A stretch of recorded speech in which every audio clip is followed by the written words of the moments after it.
کچھ بھی نہ کہا اور کہہ بھی گئے، کچھ کہتے کہتے رہ بھی گئے۔ دوستو، 16ویں عالمی Urdu conference arts council of Pakistan Karachi میں منعقد ہوئی۔ وہاں ایک سیشن ہوتا ہے انٹرویوز کا جو بہت پسند کیا جاتا ہے، اور اس وقت آڈیٹوریم میں دل دھرنے کو جگہ نہیں ہوتی۔ اس دفعہ انٹرویو میں پاکستان کی معروف شخصیت، اداکارہ، اور بہت ساری ان کی خوبیاں ہیں، بے شمار ان کے شناخت ہیں، بشریٰ انصاری یہ شامل تھیں۔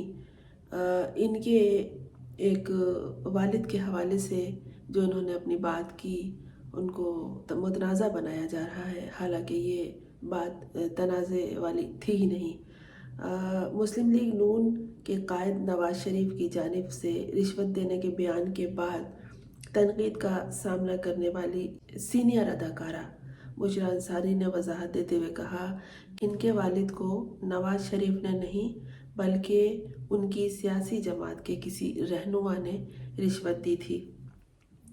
آرٹس کونسل کراچی میں 16ویں عالمی اردو کانفرنس سے خطاب کرتے ہوئے بشریٰ انصاری نے اپنے والد احمد بشیر کے بارے میں ماضی کا ایک واقعہ شیئر کیا۔ اداکارہ نے نواز شریف اور ان کی سیاسی جماعت مسلم لیگ کا نام لیے بغیر یہ کہا کہ والد جب اپنے کمرے میں ہوتے تھے تو کئی مہمان اور صحافی ان سے ملاقات کے لیے آتے تھے۔ ایک مرتبہ کمرے سے والد کے غصے کی، ڈانٹنے کی، لوگوں کو ڈانٹنے کی آواز آ رہی تھی تو ہم ڈر گئے۔ بشریٰ انصاری نے کہا جب انہوں نے اور ان کی والدہ نے والد سے پوچھا کہ غصہ کرنے کی وجہ کیا تھی تو انہوں نے بتایا کہ ایک شخص انہیں رشوت دے رہا تھا۔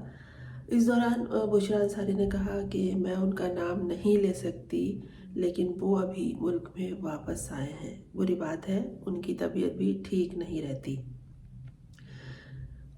بشریٰ انصاری کی اس بات سے شرکاء اور اسٹیج پر ان کے ساتھ جو موجود شخصیت تھے اداکار یاسر حسین بھی ہنسنے لگے اور ہال تالیوں سے گونج اٹھا۔ ہنستے نہیں دوستوں تو کیا کرتے، کیا روتے؟ بشریٰ انصاری کی بات کوئی غلط تو نہیں تھی، انہوں نے جو کچھ بھی کہا اب بالکل سچ کہا۔ اداکارہ نے اپنی بات چیت جاری کرتے ہوئے نواز شریف کا نام لیے بغیر کہا کہ ان کی طرف سے ایک شخص آیا تھا، والد کو لفافہ دینے کی کوشش کی تھی لیکن انہوں نے لینے سے منع کر دیا، جس پہ والد غصے ہوئے تھے۔ ہمیں اپنے والد پر فخر ہے، اگر آج اس زمانے میں میرے والد زندہ ہوتے تو روز مرتے، اچھا ہی ہوا وہ 25 سال قبل اس دنیا سے رخصت ہو گئے۔ اب بشریٰ انصاری نے ایک ویڈیو جاری کرتے ہوئے اپنے اس بیان کی وضاحت دی ہے۔ اداکارہ نے کہا ہے کہ آرٹس کونسل میں دیے گئے بیان کی وجہ سے، حالانکہ دوستوں وہ بیان نہیں تھا، وہ ان کی گفتگو تھی۔ بیان بازی میں اور گفتگو میں اور انٹرویو دینے میں بہت زیادہ اور واضح فرق ہوا کرتا ہے۔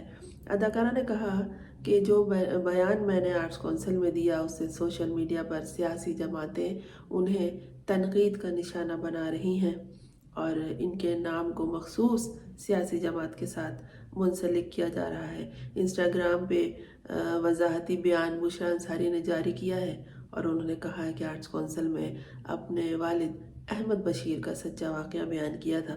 مسلم لیگ کے رہنماؤں نے میری گفتگو کا غلط مطلب لیا ہے اور اس کے بعد سے سوشل میڈیا پر ایک بحث جاری ہے۔ اداکارہ نے کہا کہ اس آدمی کو نواز شریف نے خود نہیں بھیجا تھا، کیونکہ یہ چیز مجھے معلوم ہے کہ ہر پارٹی میں کئی لوگ ایسے ہوتے ہیں جو یہ عمل خود کرتے ہیں، اپنی مرضی سے کرتے ہیں، ضروری نہیں ہے کہ ان کے لیڈر انہیں بھیجا کریں۔ بشریٰ انصاری نے کہا کہ میں نے یہ نہیں کہا کہ نواز شریف نے رشوت دینے والے شخص کو بھیجا تھا یا انہوں نے خود ہی لفافہ بھجوایا تھا۔ تمام سیاسی جماعتوں نے اپنے اپنے دور میں بہت سی غلطیاں کی ہیں جو ہم بھگت رہے ہیں، انہوں نے کئی اچھے کام بھی کیے ہیں، لیکن میں نہیں چاہتی کہ میرا نام کسی مخصوص سیاسی جماعت کے ساتھ آئے یا کسی مخصوص سیاسی جماعت کے ساتھ منسلک ہو۔ اداکارہ نے کہا کہ آصف زرداری، پرویز مشرف، نواز شریف، عمران خان ہمارے لیڈر ہیں، ہم ان کی عزت کرتے ہیں، لیکن میں اپنی رائے اپنے پاس رکھتی ہوں اور میں اس رائے کو الیکشن کے وقت استعمال کرتی ہوں، برائے مہربانی میری بات کا بتنگڑ نہ بنائیں۔ دوستو اس وقت جو ہمارے طور طریقے ہو گئے ہیں اور جو ایک روایت چل پڑی ہے، بلکہ اسے ثقافت کا حصہ بنا لیا گیا ہے، خدا نخواستہ کچھ دنوں کے بعد اسے اپنے مذہب اور مسلک کا حصہ نہ بنانے لوگ، کہ یہ ہونے لگا ہے کہ بات کا بتنگڑ بنایا جانے لگا ہے، کسی بات کو کسی کی پکڑ لیتے ہیں، اس کا کیا سے کیا مطلب نکال دیتے ہیں۔ حالانکہ بشریٰ انصاری نے جو کچھ بیان کیا وہ ان کے والد کی کتاب میں بھی موجود ہے۔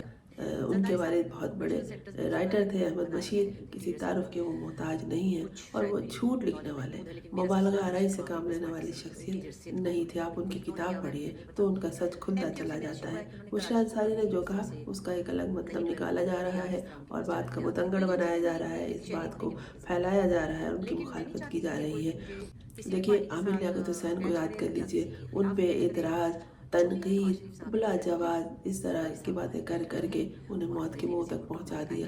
خیر اللہ محفوظ رکھے اس طرح کی مخالفت سے اور اس طرح کی حسد، بغض اور جلن سے جو ہمارے ملک میں اس وقت رواں ہے۔ آمین ثم آمین۔ غلطیاں سب سے ہوتی ہیں اور ہوئی ہیں، تو یہ کمپرومائز دیکھتے رہیے میرے چینل کو، اور اگر سبسکرائب نہیں کیا ہے تو کر لیجئے۔ اور یہ ایک حقیقت ہے، میں اس سے بالکل نہیں ڈینائی کروں گی۔ اب مجھے لوگ کہہ رہے ہیں آپ کو تو ڈرا دیا ہوگا، آپ کو لوگ پتہ نہیں اٹھا کے لے جائیں گے، بھائی کیوں لے جائیں گے، میں اس ملک میں رہتی